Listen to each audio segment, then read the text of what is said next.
யோவான் எழுதிய நற்செய்தியிலிருந்து வாசகம். அதிகாரம் 20, வசனங்கள் 1, 11 தொடக்கம் 18 முடிய. வாரத்தின் முதல் நாளன்று விடியற்காலையில் இருள் நீங்கும் முன்பே மகதலா மரியா கல்லறைக்கு சென்றார். கல்லறை வாயிலில் இருந்த கல் அகற்றப்பட்டிருப்பதைக் கண்டார். மரியா கல்லறைக்கு வெளியே நின்று அழுது கொண்டிருந்தார். அழுது கொண்டே கல்லறைக்குள் குனிந்து பார்த்தார். அங்கே வெண்ணாடை அணிந்த 2 வானதூதரை அவர் கண்டார்.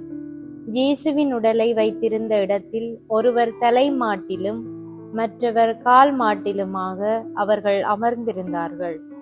அவர்கள் மரியாவிடம், அம்மா, ஏன் அழுகிறீர் என்று கேட்டார்கள். அவர் அவர்களிடம், என் ஆண்டவரை எடுத்துக்கொண்டு போய்விட்டனர். அவரை எங்கே வைத்தனரோ எனக்கு தெரியவில்லை என்றார். இப்படி சொல்லிவிட்டு அவர் திரும்பி பார்த்தபோது இயேசு நிற்பதை கண்டார். ஆனால் அங்கு நிற்பவர் இயேசு என்று அவர் அறிந்து கொள்ளவில்லை. இயேசு அவரிடம், ஏனம்மா அழுகிறாய்? யாரை தேடுகிறாய் என்று கேட்டார். மரியா அவரை தோட்டக்காரர் என்று நினைத்து அவரிடம், ஐயா, நீர் அவரை தூக்கி கொண்டு போயிருந்தால் எங்கே வைத்தீர் என சொல்லும், நான் அவரை எடுத்துச் செல்வேன் என்றார். இயேசு அவரிடம், மரியா என்றார். மரியா திரும்பி பார்த்து ரபூனி என்றார். இந்த எபிரேய சொல்லுக்கு போதகரே என்பது பொருள். இயேசு அவரிடம், என்னை இப்படி பற்றி கொள்ளாதே, நான் என் தந்தையிடம் இன்னும் செல்லவில்லை.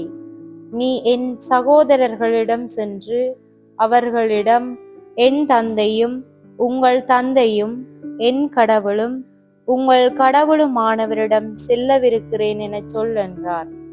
மகதலா மரியா சீடரிடம் சென்று, நான் ஆண்டவரை கண்டேன் என்றார். தம்மிடம் இயேசு கூறியவற்றையும் அவர்களிடம் சொன்னார். இது ஆண்டவர் வழங்கும் அருள்வாக்கு. கிறிஸ்துவே உமக்கு புகழ்.